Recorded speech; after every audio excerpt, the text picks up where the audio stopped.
સર્વને જય સ્વામિનારાયણ. સર્વ અવતારના અવતારી, સર્વ કારણના કારણ, અક્ષરધામાધિપતિ, સર્વોપરી ભગવાન શ્રી સ્વામિનારાયણ આ બ્રહ્માંડમાં પધાર્યા. મહારાજે છપ્પૈયા, અયોધ્યા આદિ ધામોમાં બાળ ચરિત્રો કર્યા અને બાળ પ્રભુ શ્રી ઘનશ્યામ મહારાજ 11 વર્ષની આયુમાં લોકોના આત્યંતિક કલ્યાણ કરવા માટે તેઓએ યાત્રા શરૂ કરી અને અનેક દિવ્ય ભૂમિકાઓમાં અને આખાય ભારત વર્ષમાં અનેક જગ્યાએ પ્રભુએ વિચરણ કર્યું.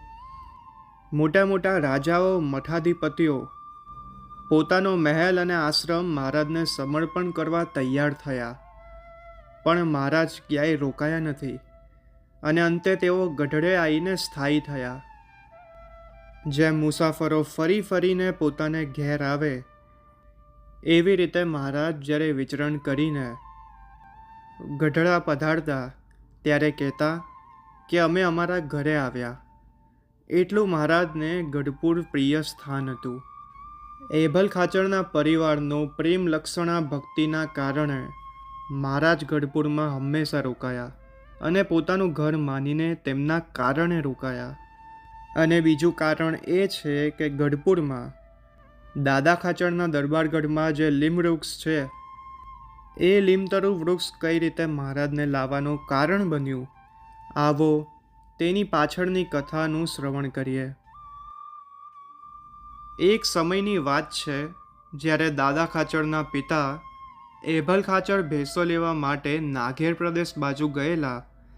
રસ્તામાં ઉના પાસેના ઉમેજ ગામની વાડીએ એભલ ખાચર ઘોડાને પાણી પાવા ગયા. વાડીમાં ખેડૂત કોસ હાંકી રહ્યો હતો.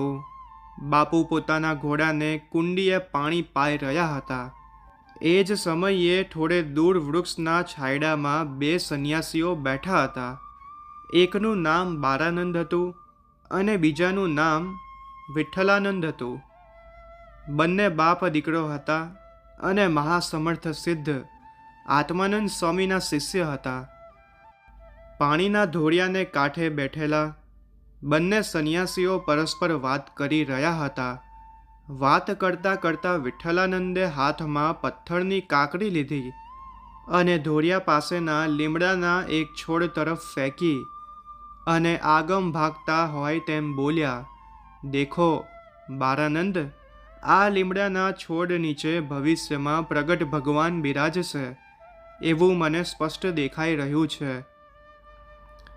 વિઠ્ઠલાનંદજીની આ વાત ઘોડાને પાણી પાઈ રહેલા એભલ ખાચર સાંભળી ગયા.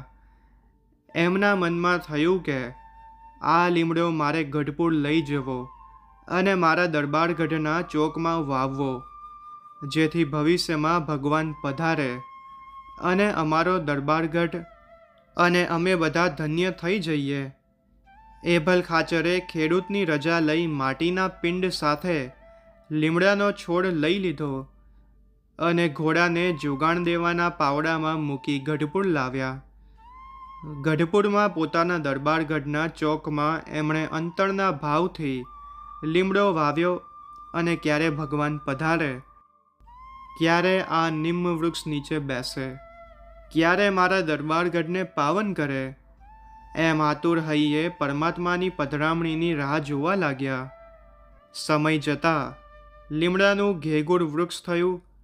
વિઠ્ઠલાનંદની ભવિષ્યવાણી સિદ્ધ થતી હોય તેમ ભગવાન શ્રી સ્વામિનારાયણ ગઢપુર પધાર્યા અને લીમડા નીચે બિરાજમાન થયા. એભલ ખાચરના મનોરથ ફર્યા.